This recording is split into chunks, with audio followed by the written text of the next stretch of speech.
Welcome to this IUN Community Garden Session, Hydrangea for Northwest Indiana. I'm Leslie Kaiser, Program Coordinator for CURE and today's moderator. The presenter for today's session is Lynn Barbee. Lynn is a horticulturist and master gardener and has worked in the retail garden industry for over 25 years, 22 years at the South Lake Home Depot. She loves helping people grow things. Landscape design is her favorite topic, especially woody plants and flowering shrubs. She's also a big fan of foliage and is always looking for four-season interest in the garden. Lynn also teaches business classes for Ivy Tech. So with two jobs, she is always on the lookout for an easier way to do things in the garden. Lynn, we're glad to have you with us today. Thank you. Glad to be here. Thank you so much for joining me today. I love hydrangeas, and I'm guessing you do too. That's why you're here. I'm also guessing that there are some of you that might have more experience growing hydrangeas than I do. And I've got a big yard, but not a lot of landscaping. But I've been answering questions about hydrangeas and researching them for a long time, many years. So that being said, I also remind myself sometimes about, let's say, aging politicians that sometimes misspeak. So if I ever say the wrong thing, feel free to mention that in the chat and say, oops, you said the wrong thing, Lynn, okay? So yeah, for Northwest Indiana, now there are, we've talked about the Latin names for plants, and that's to help, because common names are easy to get confused with. So depending on what you're reading, there are up to 80 different hydrangea types of hydrangeas in the hydrangea family. I've seen the numbers listed 49, 80, whatever. And most people usually limit it to say 4, 5, or 6, depending on what you're reading. And I'm going to cover 5 or 6 of them today, the ones that are most common for our area, okay? And I just thought this was funny because I chose this picture of The Simpsons. And because in a family, there's mom and dad, and all the children are different, but very similar in some ways, but different in other ways. So we would say hydrangea is the genus, and these are all the different species.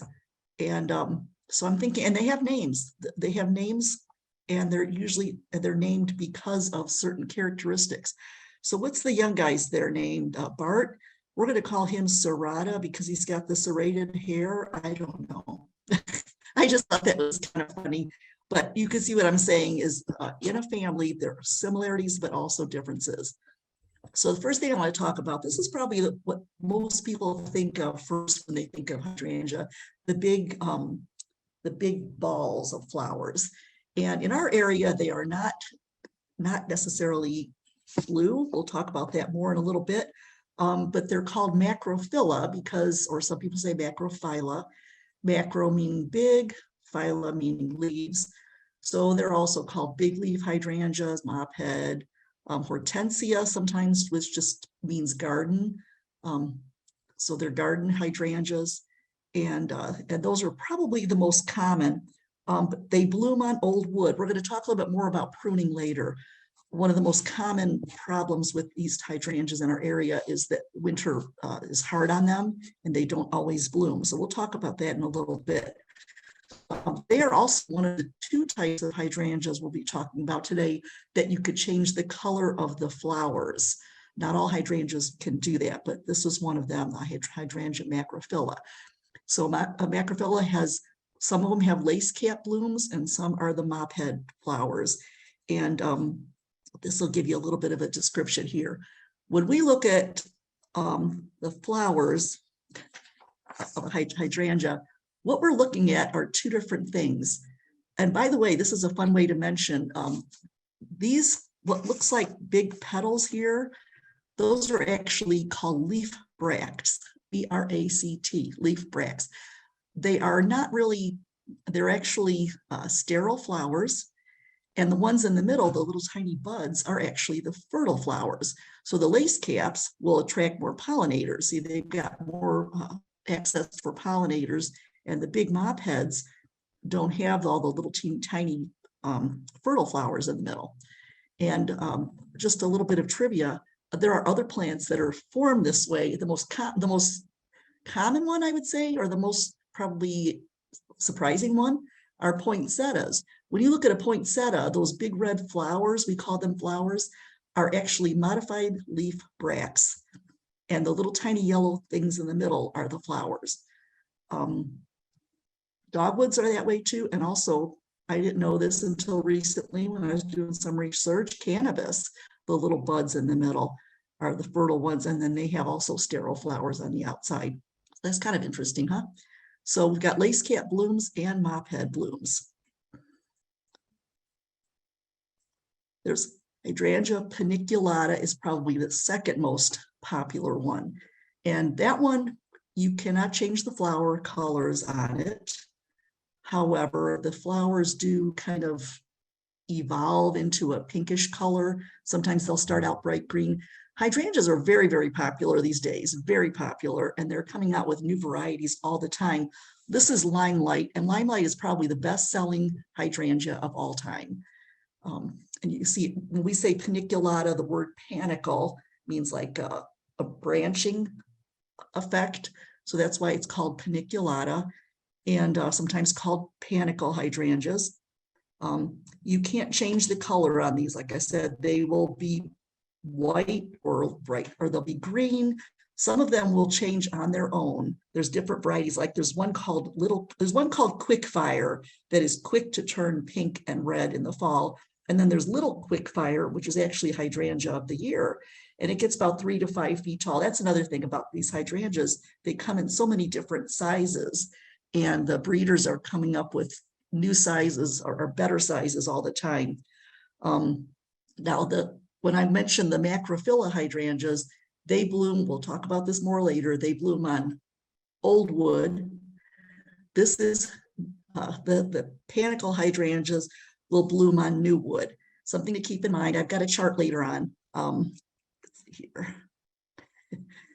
Yeah, so you'll get to see the different ways they change, and some of them will get very, very vivid pink. There's one called Pinky Winky that has panicles that are like 12 to 16 inches long. And then there are some like the little tiny Quickfire. The whole hydrangea only gets maybe 2 feet tall. I like knowing the Latin names of plants. So like I said, this paniculata means it has a panicle. There is a Hydrangea paniculata tardiva, and the tardiva implies that it's late blooming. And yeah, this is one, when people, a lot of times when they think of Hydrangea paniculata, they call them PG or PG hydrangea, but Hydrangea paniculata grandiflora, that is one variety of hydrangea. And it actually is called that because it had big flowers. And so it got the nickname PG, get it? Paniculata grandiflora. And so now people often call all of them PG hydrangea, all of that paniculata hydrangeas, they refer to them as PG. Paniculata is the only one that could be formed into a tree. Make nice little trees too. They could grow like, I think, 20 feet tall. So if you're looking for a flowering tree for your yard, and sometimes people want a flowering tree that they don't want it to be too big. And so that would be a good size for a tree. And next one, Hydrangea arborescens. And again, this is kind of interesting too. They look like big snowballs, and for many, many years, all there were would be they would all be white. And from what I understand, it's called Annabelle, named after the city Anna, Illinois. And it's a native plant. The oak leaf and arborescens are both native to the United States or native to North America, not native to Indiana necessarily or Illinois. But in the wild, they have more of a lace cap look to them. And so sometimes plants are developed not necessarily by hybridizing, hybridizers crossing two different kinds, but they might be somebody finding something a little unusual. And so in this case, somebody was out walking and found a wild hydrangea that had kind of a snowball look to it like that. And so they grew more of them, and that's why it's called Annabelle, because it was from Anna, Illinois.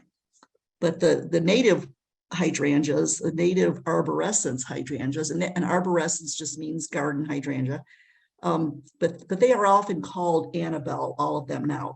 And they actually have some that are pink, because again, hybridizers, and sometimes they're crossing things to make different types and different colors, and but different shades of white and pink, different sizes, and very, very hardy to zone 3. We are in zone 5. We'll talk about that more later too. These are very, very easy to grow. The hydrangea arborescens, very, very easy to grow. And there are some now that have huge flower heads on them. And there's one, I think it's Invincible Spirit, that Proven Winners has developed and makes donations to the breast care research every time one of those is sold. So there's some, there's Annabelle, Incredible, Invincible. They all have names. I love the names on these things. Some of them get kind of funny. Oak leaf hydrangea. You could tell that one's because it's, and I don't know if you know this, but the Latin name for the oak tree family is Quercus. So this is Hydrangea quercifolia, meaning it has foliage like a oak tree, like an oak tree, oak leaf hydrangea. It also has like cone-shaped flowers, as you can see, and they're developing those to in different sizes as well. This is the hydrangea that can handle the most shade. Paniculata can handle the most sun, Hydrangea quercifolia, and some people say quercifolia, but that can handle the most shade.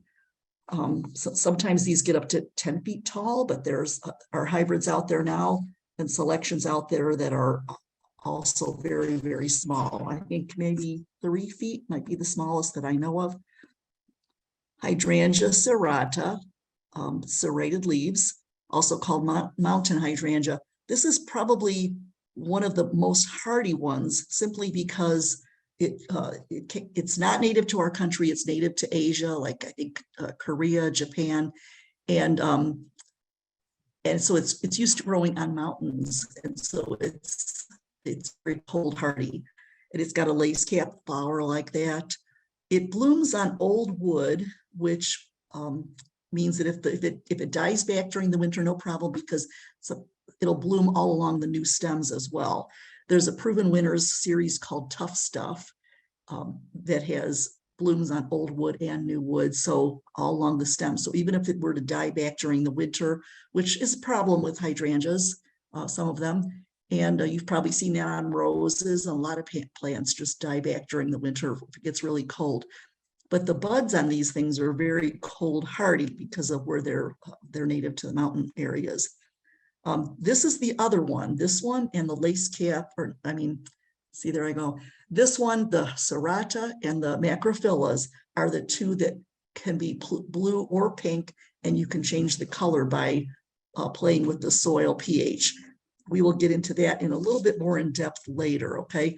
And by the way, though, if it is blue, a pale blue, you can make it pale pink or vice versa, but you won't be able to take a pale colored flower and make it more vivid, okay? The last one I'm going to talk about just very briefly, climbing hydrangea. I don't think it's as common. Now, if anybody, we could talk about this later in the question and answer time. If anybody has had experience with climbing hydrangea, I'd love to hear about it. From what I gather from talking to other people and on social media, it can get very, very big.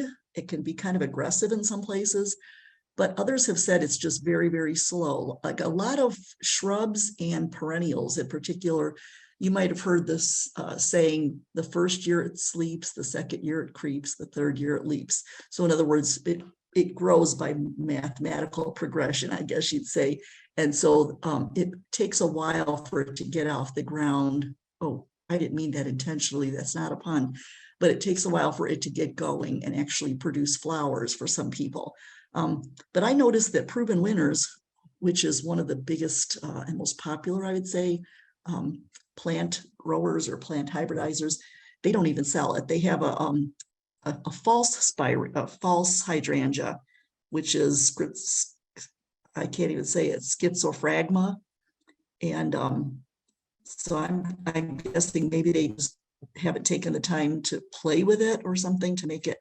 But it's also very hardy, but it's just not as common. And it might also be because a lot of people in their landscapes aren't looking for something that big. So yeah, later on, if you have experience with that, I'd love to hear it. So why are these companies even making new hybrids? Mostly because a lot of people do want smaller plants.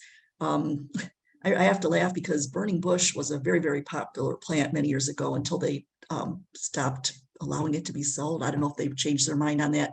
But the dwarf burning bush was still 5, 6, 8 feet tall. Dwarf is a relative term. But to see hydrangeas that are 2 feet or 3 feet tall and wide, that's pretty neat. You could use them as a border, or you can get big ones. Like I said, that paniculata, you could get in a tree form, and it'll get 10 to 20 feet tall and wide. So there's different sizes on those things. They're developing them to get better color, like the arborescens, the snowball one, the Annabelle, common name Annabelle. They've got it in pink now. By the way, this plant here is one of 2 that I've been given by proven winners to test drive in my own garden. So that's pretty cool. And if you'll see the picture, one of them is Invincible Lace.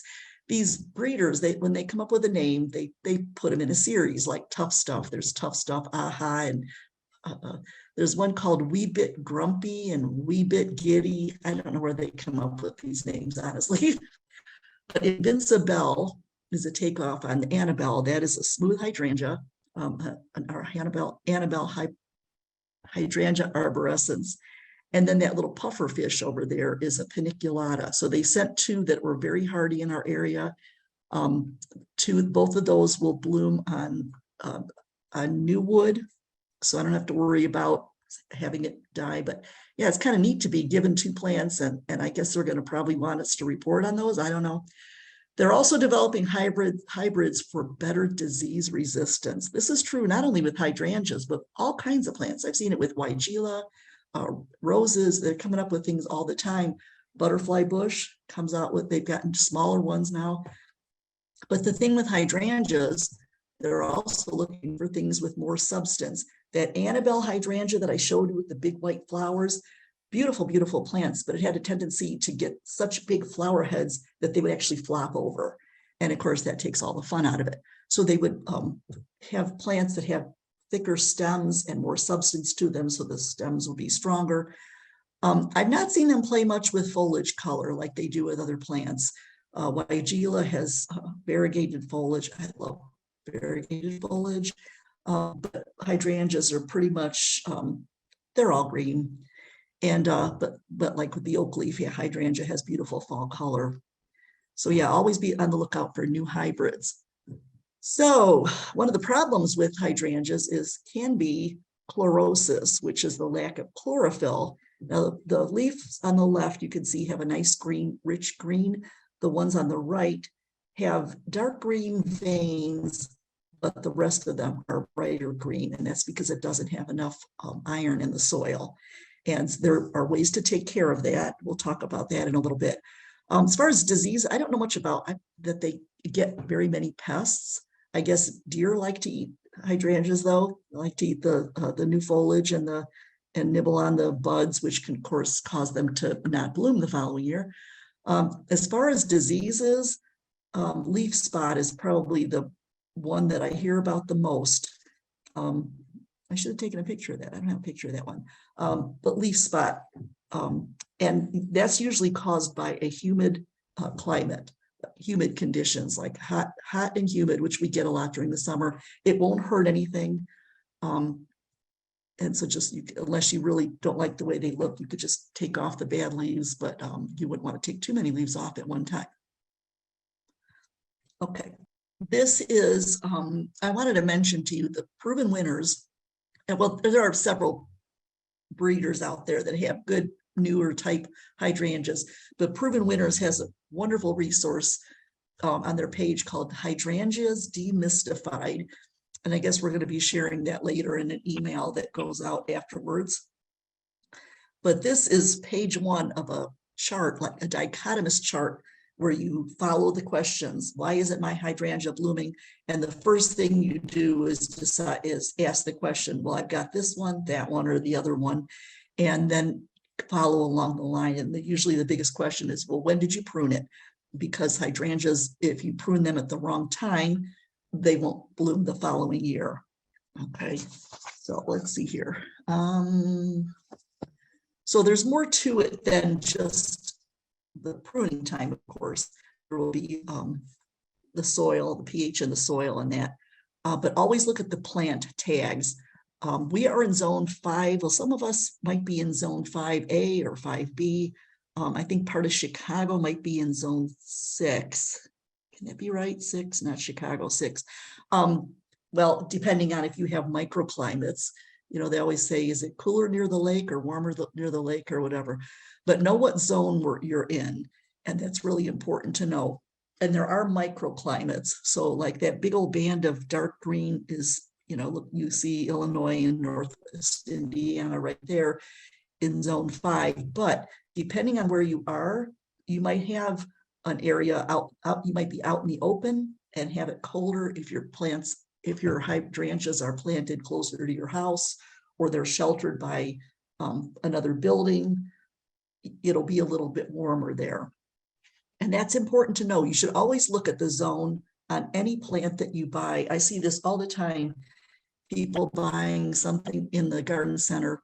And if they're buying it this time of year, I sometimes ask, you know, you realize that that's not going to come back next year. It's not going to be hardy in our area. So it's important to know that. And the plant tags will always tell you that. So let's talk a little bit about the old wood and new wood. You can see this hydrangea looks like all you see are dead twigs. So let's assume the picture was taken in the spring and you could see new growth coming up on the bottom. But those twigs were all grown last year. And for a lot of the hydrangeas, the ones we say bloom on old wood, there were potential flowers at the ends of those tips or foliage at the ends of those tips. That's what caused that's what's going to cause them not to bloom. All that new foliage and new growth coming up at the bottom. I see little flowers growing on there too, but all that is the new growth. And some hydrangeas will not bloom on the new growth. If you hear the term remontant, that isn't a new type of hydrangea. We've already talked about paniculata, macrophylla, quercifolia. Remontant is not a new type of hydrangea. It's just a more cold hardy macrophylla hydrangea. And so these varieties out here, let's see, do I have this? Let's go here. For many, many years, I had, we're talking maybe 27 years ago, how long have I been in doing this? People were asking me, why is my hydrangea not blooming? That's why they got that little dichotomous chart there, right? And that beautiful shrub on the right-hand side, it is a beautiful shrub. And a friend of mine has one at her house that looks just about like that. And I've asked her just the other day, does that ever bloom? And she said, no. And I'm guessing, because it's been there a long, long time, it's probably Nico blue. And a beautiful blue hydrangea, which in our area would probably not be blue. I'll be honest with you there. But it's what happens is because it blooms on old wood and old wood has died back over winter, or somebody cut it, pruned it, and if you prune it at the wrong time, you're cutting off all that old wood, and so then you don't have any flowers. And but for many, many years, you could not find much of anything besides Nico blue in garden centers. If you lived in North Carolina, maybe, I don't know where else, North Carolina, I think of that part of the country, you could see beautiful blue hydrangeas. And I think, isn't it in someplace in San Francisco where they've got a whole street full of blue hydrangeas? But blue, the soil pH and the nutrients in the soil are what affect that color. But that's for another time. Right now, I just want to mention Nico blue was the only one you could buy in garden centers for many, many years. And now they've come up with the new hybrids here, the remontant ones. You know, I got this in a little bit of, I wish now I had a different slide in order. Let's talk about pH level. This is the acidity level of the soil. And it's not just the acidity that hydrangeas need. There are other plants, by the way, that need acidity. Azaleas and rhododendrons like acid soil. And but because if the soil is not acidic enough, the plants cannot access the nutrients that are already in the soil. So you've probably noticed before on fertilizer, they've got the 3 fertilizer numbers. We call it NPK, nitrogen, phosphorus, and potassium. Those are the 3 macronutrients, the major nutrients that a plant needs. And they'll always show you the percentages. So a plant might, like lawn fertilizer has a lot of nitrogen in it. That's why it'll have, a high, it'll be 32.05 or something like that. But if a plant doesn't have the right pH level of the soil, you could have all the nutrients there that you want or that it wants, and it won't be able to access it. So I think this is I want to say this is definitely a macrophylla hydrangea. I can tell because it's blue and it's got the big balls of flowers. I think that's Let's Dance. Did I lose it? I think that's Let's Dance Rhythmic Blue. Proven Winners has a series called Let's Dance, and that is one of them. So, and by the way, just as an added little bit of trivia, a bonus, if you ever have tomatoes that have blossom end rot, the black spots on the bottom, people always say they'll come to the garden center for calcium, or they want a fertilizer with calcium because blossom end rot is caused by a lack of calcium. However, there's a very good likelihood you have plenty of calcium in the soil, but because it can't access it because of the water, it's inconsistent watering that causes that. That's just a freebie in there. So you can see there's more involved than just the fertilizer. So here, this is, I don't know if you remember your high school chemistry class. I don't think I paid much attention in chemistry in high school, but hydrangeas will get deeper blue or deeper pink depending on the pH scale. Now this scale, pH scale, is a scale of actually 1 to 14, and 7 is considered neutral. So I think water is neutral, and that's in there. So we're just showing the one end of it. And like I said, if you have a hydrangea, you buy it, like Endless Summer is very, very popular. Endless Summer is a vivid blue hydrangea. You'll see it in the garden center in deep blue like that. You'll never be able to make it be a pale pink. You might be able to get it a vivid pink. But in our area, for most people, I would say in our area, our soil is too alkaline, or we would say, sometimes they say too sweet. It's not acidic enough to have that deep blue color.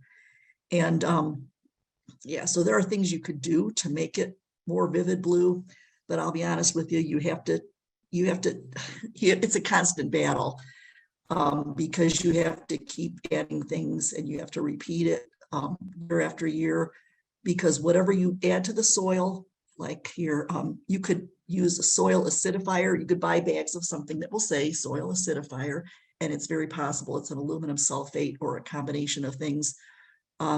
If you were to use like sphagnum peat or acidic mulch, pine needles are acidic. If you use something like that, it'll probably help acidify the soil longer. But almost anything you put in there, eventually, because of rain and whatever else, eventually it's going to revert back to a more alkaline soil. If you want the pink flowers, like let's say you bought the endless blue hydrangeas and you wanted them to be pink, you probably won't have to do anything to it because they're going to naturally go that way. But garden lime, even though lime sounds acidic, it actually makes things more neutral, which I always have to remember that it's the opposite. So you could change the pH level of the soil. But like I said, if the soil acidity level is not right, you'll probably wind up with chlorosis as well, the yellow leaves, and you probably won't get blue flowers. You might get something in between, like shades of purple and that kind of thing. You probably noticed that most of the blueberry farms around here are in the DeMott area and that part of Lake County. And that's because it's more naturally acidic over there. there's a blueberry farm on Colorado Street in Merrillville, Hobart area. And that's kind of a surprise to me and to a lot of people, because most of the blueberry farms are in that southeastern part of the county, or at least southeast from me, more like DeMott and that area. You know, so you could change the soil. One of the guys I used to work with called blueberries $1 million plant, because of all the work you would have to go through to keep it acidic. Okay. Now, like I said, if you have a hydrangea that is a deep, vivid blue, you can make it a deep, vivid pink, or vice versa, but you won't be able to make a pale one, a pale blue become pale pink. That's just part of the genetics. Now, this chart here, I adapted. Some of this information is from the Proven Winners website. I've added to it, adapted to it. I'm not covering this one. I don't have the climbing hydrangea on at all. So like I said, there's several different varieties depending on what you look at. I've seen 6 for our county, or for Northwest Indiana. I've seen 4, I've seen 5. I'm going with 6 or 5. And and you know what, ladies, I could probably copy this and send it out too, if you want to put that in the email and the follow-up. But you can see it's got the Latin name, the hydrangea, and then the quercifolia, paniculata, whatever, where it's native to. Plants that are native to our area are usually a little bit more tolerant. But again, native to North America does not mean native to Indiana. I don't know any of them are native to Indiana. The arborescens is native to North America, and so is the oak leaf. And that will tell you when to prune it. Now, also notice, one of my favorite answers to anything horticultural that I learned from Stan Sims, one of our county extension educators, the answer, it depends. Almost anything in horticulture, it depends. So you notice where it says big leaf or mophead hydrangea, when to prune it, it depends. It does bloom on old wood, but those newer varieties, the remontant ones, will bloom on newer wood as well. But I have been hearing feedback from people who say it's not all it's cracked up to be. And here again, maybe somebody would have insight when we get to our question and answer time. I have not grown endless summer hydrangeas or any of the macrophylla hydrangeas, so I don't have any experience with them at all.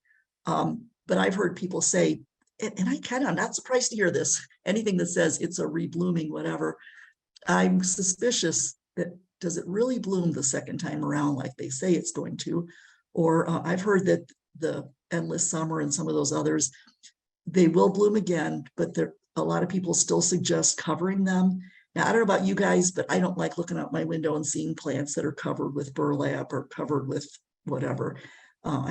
To me, that's not natural. And I don't want to go to, I'm also lazy. So I don't want to be taking care of my plants that way. I'd rather grow something that is going to be hardy on its own. And also, see where it says late winter, to prune something in late winter, you might wonder what that means. That's more like March, maybe April. It could even be February. It depends. It depends on the season, because every year the frost state is a little different, and things start growing. We might have plants breaking out of dormancy in a real mild day in February or March, I suppose. But the idea being, like with the panicle hydrangea or the smooth Annabelle hydrangea, whatever that was, 2 different words for the same one. If it says bloom in or prune in late winter, you want to do that before you start seeing the new growth coming out. Let's see here.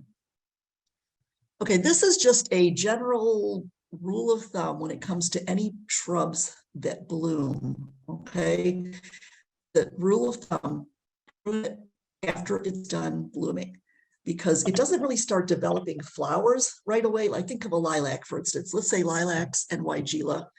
They bloom in maybe June, and when they're done blooming, they are already starting to develop the cells for flower buds for the following year. You won't see flower buds necessarily, but you're seeing the the promise of flowers. And so if you prune those in fall, you've just lost all the flowers. You want to do it when they're done blooming before they start the new growth. Now, there's two different ways to prune. And again, I'm talking about just in general on shrubs. You could do this with hydrangeas as well. You could do the thinning pruning, which you would take out about a third, no more than a third of a plant. I have a lilac at my house that has literally some trunks. I've been in my house 32 years and I did not plant this thing. So there are some that are like tree form. And if that would be like a rejuvenation to take out a third of the biggest branches at a time. I have not done it. Maybe one of these days I'll have somebody come over and help me chop off this one really big one. Or you could do what they call heading back, where you just give it a haircut, take off a third of something. They usually no more than a third is recommended, just because you want to have something left to sustain the plant. And so when it comes to, do you like, this is my drawing here. You can see I tried to make like little nodes. And so this is, we're going to call that maybe, I don't know, Annabelle hydrangea maybe, but whatever that is. You can see right above that little tiny node is where you would cut, because wherever, and you'll be able to tell, there'll be like a little bud kind of thing in the stem. You might see the little beginnings of leaves coming out, and that is a leaf node, and that's where you would cut. Okay. Like I mentioned, there are several brands that are being grown to help with making more reliable blooms on especially on the macrophyllas. Those are the ones that people really, really love, because look how pretty they are, right? But they are also notoriously not hardy for our area. I think that like the one Endless Summer is just so much like the Nico Blue that just doesn't do well around here. It's not hardy in our zone. I bet I haven't looked up, but if you look up Nico Blue hydrangea, I'll bet it's only hardy to maybe zone 6 or 7. And of course we are in zone 5, like we talked about. But if you look for brands that will say like Endless Summer, for example, doesn't it kind of indicate that summer just keeps going on, or forever and ever? They name these things specifically to indicate that they're going to keep blooming.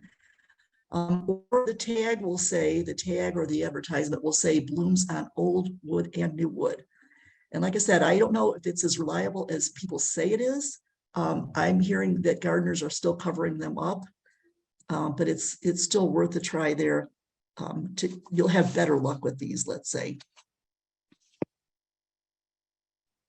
So what about these floral hydrangeas? Whenever you see any plant, and I don't care if it's a hydrangea, azalea, I'm trying to think of what else. Azaleas and hydrangeas are probably the ones I see more than anything that come around Mother's Day in these nice little floral hats.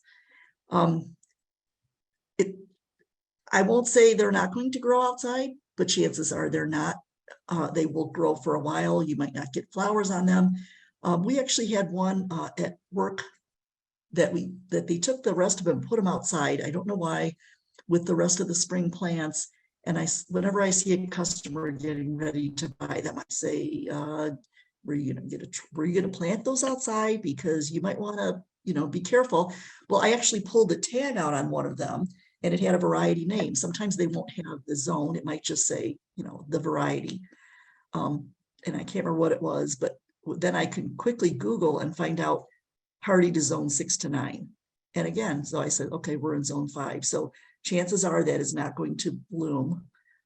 It's very possible the plant will do well, but what's the plant without the flowers, right? We're growing them for the flowers.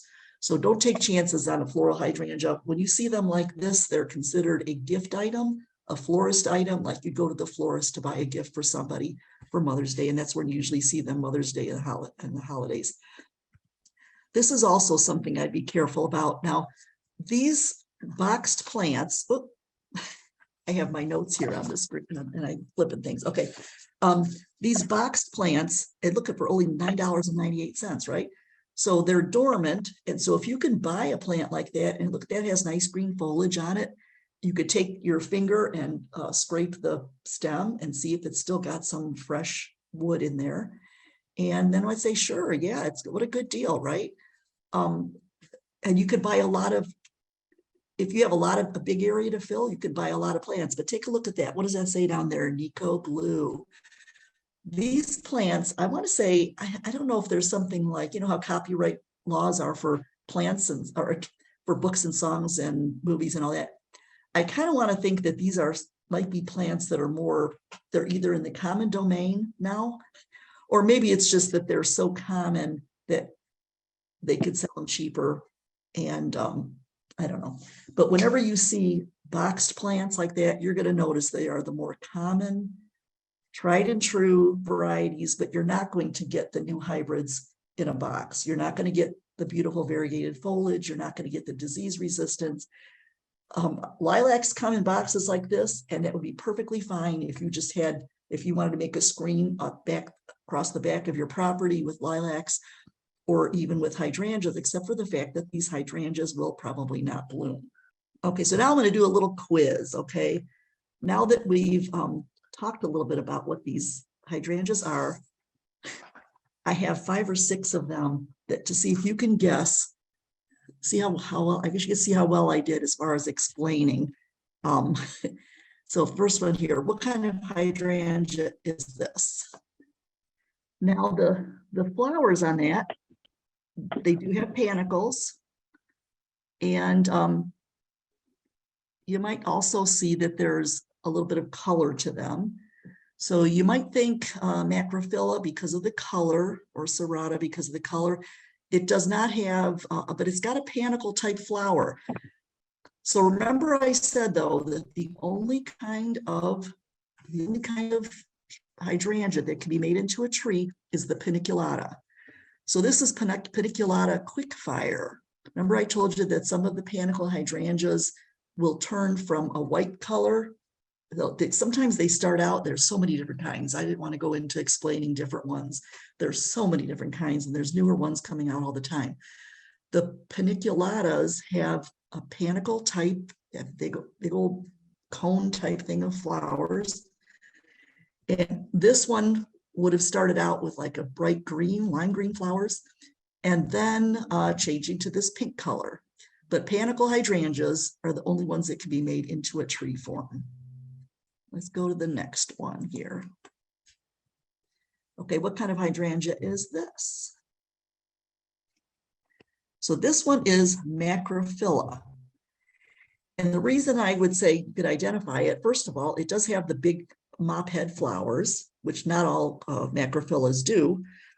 But I'm looking at it because it's got the pink and the blue and purple on there. Remember that Macrophylla and Serrata are the only ones that can turn from pink to blue. And I know it's not a Serrata because it has the big mop head flowers. And so the color is based on the acidity of the soil, or more likely the plant being able to access the nutrients that it needs, the iron that it needs in order to make that color. Okay, the next one. What kind of hydrangea is this? If I give you a big hint, look at the leaves on this one. Okay, the leaves are what gives it away. This is Hydrangea quercifolia, or quercifolia, depending on how you say it.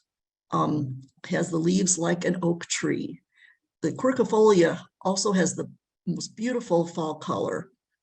It can handle more shade than some of the other hydrangeas. So if you wanted something that just really nice, and also, I'm a foliage fan, okay? I like looking at the differences between textures and colors in a landscape. And when we say texture, we're not referring to how it feels, but a visual texture. So this one has these big, big leaves that are very different than some other plants that you might have in your landscape. And so that would definitely add a lot to your fall landscape. Okay, let's go on to the next one. This one I think is a little tricky. Anybody want to guess hydrangea arborescens? Yeah, who would have thought, right? I think I mentioned to you about how this lady found Hydrangea arborescens in the wild. The native forms of the arborescens, wild hydrangea, have lace cap flowers. So this is an arborescens. It doesn't have that snowball look to it. It has a lot more of the fertile flowers. The little pink ones in the middle are the fertile flowers. The white ones on the outside are sterile, the bracts. But when I mentioned earlier about how the lady was, like a lot of the plants, the new ones are not necessarily hybridized, but they're selections. People might notice, one plant out of several that were planted might look different with that one a little bit. Some of these newer hybrids or these newer selections are years in the making as they play with them and try to see how they do. But yeah, this one is, what's it called? This is Invincible Lace, one of the two that I was given to trial in my garden. And so that kind of surprised me too at first to look at it, because, you think about arborescens, they're called smooth hydrangeas for a reason, because they have that smooth snowball look to them. But this one is a lace cap look, and it's more like the native original wild hydrangea. Okay, let's try this one. This is the last one. This one is Hydrangea serrata. It has that kind of, almost like a layered look to it. And of course, it's got the blue flowers, which is another indication it's that. But serrata hydrangea, by the way, is usually a lot more compact than the mop heads. So it does look like it could have been a mop head, or not a mop head, but a macrophylla hydrangea lace cap variety. But it's not. It is actually a mountain hydrangea, Hydrangea serrata. And again, I want to mention that like this has looks like bluish purple flowers. If it was in more alkaline soil, it would be pink, but it would not be, the intensity level will not change. If it's a deep blue, might turn deep pink, but it's still going to change if it's got the soil is too alkaline. Like I said, it's very possible you'd have to play with them for a long time in order to keep them the blue color if you don't have a naturally acidic soil in our area. And that is all I have. I'm ready for questions, folks. Okay, our first question is from a participant who has had a macrophilia for 10 years, and it only gets 2 or 3 blooms, and the blooms are pink. She would like to know why it isn't blooming more and if there's anything that she can do to help with that. Here's what I'm thinking. You could try, we're going into fall. You haven't pruned it or anything yet, I'm assuming. So I would try not pruning it, but in order to prevent, because I always say, if you don't prune it, winter is going to prune it for you. And they're going to have that dieback. So you might try wrapping it up with something, burlap, something to protect it and to protect the buds going through winter. And then if you get more flowers next year, then you'll know why it wasn't blooming. There's also a product called wilt proof, and I wonder if that would be helpful too. I've not tried it or know anybody that has, but there's a product called wilt proof that you could spray on. It's an anti-desiccant. So they've been around for 10 years. Like I'm trying to remember when these newer hybrids like Endless Summer, I'm trying to remember when those first became popular. It's very possible you have an older variety. Whenever I hear like there's a reblooming butterfly bush, what's another one? Reblooming Weigela, things like that. I often suspect that the second time around it doesn't bloom as well. And so I'm wondering if that's what's happening here. If winter is causing dieback for you on that plant, and then the new growth that's coming, even though it's an endless summer and they're claiming that it's blooming a second, that it will continue to bloom, it sounds like it's not. The only thing I could think of would be to, and I'm even wondering if that wilt proof will do it. I'm worth a try, but I think if it's more of a climate thing, like the cold weather, the wilt is probably not going to help in that case. That'll keep it from drying out maybe. All right, Lynn, it looks like you have a new question in the chat asking for further explanation on when to prune and to explain which are old wood and which are new wood. Okay, can I go back to that slide or should I stay where I Sure. am? Okay, so here's the chart. The ones that say bloom on old wood, you want to leave, like the one we were just talking about. It's the old wood is the wood that it's growing this year. So next year, you'd be referring to it as old wood, okay? And so if it's going to bloom next year on wood that it had this year, you don't want to cut it off. And so, and I don't know, maybe the person asking the question could say which kind you have. But if it's a hydrangea that blooms on new wood that will come up next spring, then it won't really matter. You could chop off everything. Now, a lot of people like leaving those dried flowers, you might say. People like leaving those all winter long because of pollinators and shelter for insects, maybe things like that. And also just because they have a nice look to them. For my daughter's wedding shower, we used dried hydrangea flowers that a friend gave me. And so some people like that look on there. But yeah, basically, so let's picture ourselves right now where we are right now. The hydrangeas that bloomed on new wood had wood that grew this spring. Wood that came up last year that still had those dried flowers on it from last year, that's old wood. I don't know, I know it gets confusing. This chart is on the Proven Winners website called Hydrangeas Demystified. And but you have to know what kind of hydrangea you have. And if you moved into a house and maybe you don't know what kind you have, that makes it a little trickier, of course. But that'll explain some here too. So like this picture here, all those twigs that look kind of dead, and they probably are dead because all the new foliage is coming up from the bottom. New foliage and flowers is coming up from the bottom.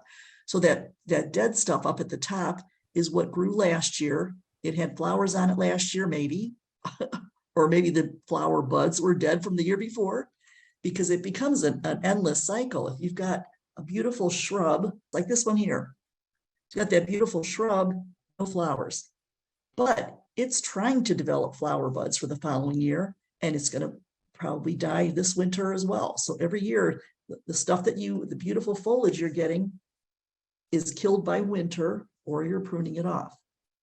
And with that, and remember, that's only for the macrophyllas and the ones that bloom on new wood here. So like oak leaf hydrangea, you don't have to worry about it at all. If you want to prune it, you can, but you will, that's old wood. So, but that is very, very hardy around here because it's native. So that shouldn't be no problem. Panicle hydrangea, probably the easiest hydrangea to grow is the panicle hydrangea. Because it blooms on new wood, it handles lots of sun, and it's just considered probably one of the easiest to grow. And if you want to prune it, when it says late winter, like I said, late winter, if you think of winter as being, I don't know, November through January, February, so late winter is more like right before they break dormancy in the spring. And then you're doing it just to get rid of those then you're pruning it just to get rid of the stuff on the top, the dead stuff. On any shrub, you can always prune off what's dead, always. That's not a problem because it's not doing anything anyway. Okay, so Susan grows Annabelle. Okay. She's the one inquiring about best time to prune and explaining the difference between the new wood and old wood. Okay, and see that one blooms on new wood. So blooms on new wood. So you shouldn't have to worry about it if you prune it, or if it gets too cold, and it is a native to North America, not necessarily Indiana, but still native. That's pretty easy to grow too. By the way, and not like I'm trying to promote any specific brand, but I like Proven Winners stuff, and they do have that really nice website with the page Hydrangeas Demystified. But they also have if you get on their mailing list, they'll send you a book out every year that has pictures of all the new things in it. Now, again, they're their plants. There are other brands. Monrovia has some stuff, and also the Forever and Ever brand. Other places that sell, or other breeders that have hydrangeas that'll be more hardy. Or the serrata hydrangeas might be a nice option because those are generally a little smaller to begin with, but they also have the pink and blue flowers, and they are, they'll usually do far better because they're used to, like I said, growing in the mountains, and I guess they're used to being cold. If they can handle a mountaintop, they can handle, you know, your backyard. And there are some of those that will bloom all along the stem. And so if you do have some winter dieback, you still have some potential blooms on the farther down on the branches. Or just go with one of the PG hydrangeas that has the bright pink color in the fall. And I wish I thought about this. There's so many out there that I thought I won't be able to keep them all straight. I named some of them in my presentation, but if you were to go to YouTube, you know, look for new hydrangeas for 2023 or 2022, you'll see all kinds of neat stuff. And some of them do really have a lot of nice color to them. If you're looking for color. I saw Stacy, when is the best time to plant a panicle hydrangea? Yeah, you could definitely plant in fall, and fall is probably one of the best times to plant. As long as you do it, get it a chance, make sure it gets watered well going into fall and into winter. And one thing too, hydrangeas like to have a moist soil, not wet, but they do like, you know, organic matter and to not get dry. We had a couple of hydrangeas, little hottie hydrangeas that we used in the planters at our church. And they looked really nice, but they didn't last real long because just inconsistent watering. I'm not able to get there enough, and we swap things out all the time anyway. So, but yeah, they need to be kept watered. So Lynn, I would love to thank you for coming and presenting for us this evening. Thank you.